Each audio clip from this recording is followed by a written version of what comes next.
the wing mirror. Whoa! He's climbing onto the top of it! What, boys? Where's the racism? Yeah, then you stand there because you can't answer. Go, Fatty! Go, Fatty! He's buying it, he's buying it! Get in! Come on! Well, Olivia Guthrie is at that protest in Chichester. Olivia, what's happening there now?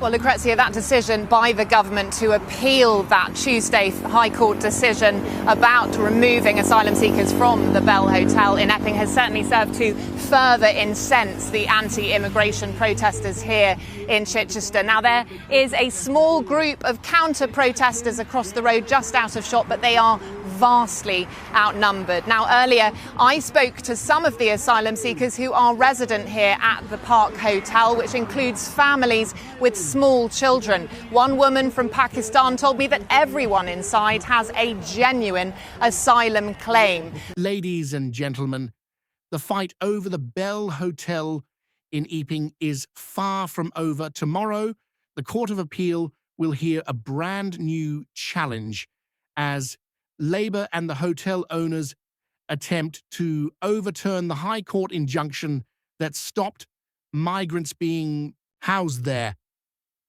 Earlier this week, Epping Forest District Council scored a major victory.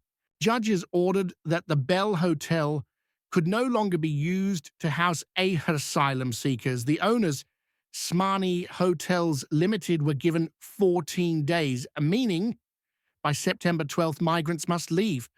Asylum seekers staying at the Bell Hotel in Epping will now be removed after a ruling at the High Court. The Bell has been housing asylum seekers on and off for years. But over the past few weeks, it's been at the centre of anti-immigration protests since two of its residents were charged with sexual offences, one involving a 14-year-old girl. Epping Forest District Council wanted an interim injunction to stop the hotel from being used to house migrants. Locals and councillors celebrated the decision, calling it a win for community safety and the rule of law. Protests outside the hotel had built up for weeks, with residents demanding action, but Labour and the hotel owners are not backing down. Tomorrow, they'll be in court once again, fighting to reopen the Bell Hotel to asylum seekers. The Home Office is also pushing to re-enter the case. Earlier this month, a judge ruled their involvement wasn't necessary, but tomorrow government lawyers will argue to be added back as an interested party. If they succeed, it could reshape the entire outcome and even allow ministers to launch their own appeals later. Security Minister Dan Jarvis has confirmed that Labour's official plan is to shut down every asylum hotel by 2029. But here's the catch. They want to do it slowly in what they call a managed and ordered way. So, while Epping residents are celebrating for now, the government's stance suggests this battle is far from finished. The Bell Hotel saga isn't just about one town, it's a test case for the entire country. If the council wins, other local authorities may be emboldened to take similar legal action. If Labour succeeds, migrant hotels could remain open well past 2029. Either way, the eyes of the country will be on Epping tomorrow. Meanwhile, Nigel Farage and Reform UK are preparing a radical new plan to abolish the Human Rights Act and replace it with a British Bill of Rights. Under the BE proposal, small boat arrivals would no longer be allowed to claim asylum. Instead, they would be detained at disused military bases or transferred to overseas territories like Ascension Island.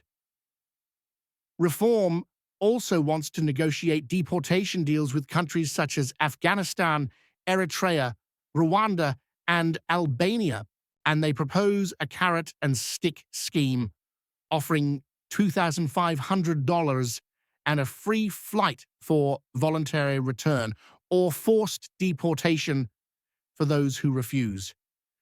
Critics say it's expensive and legally shaky, but Reform insists it's the only way to stop the invasion and protect Britain's borders. So Here's what to watch. Labour and the hotel owners fighting to reopen the Bell Hotel. The Home Office trying to re-enter the case, and Nigel Farage pushing a bold plan to reset Britain's asylum system. What do you think?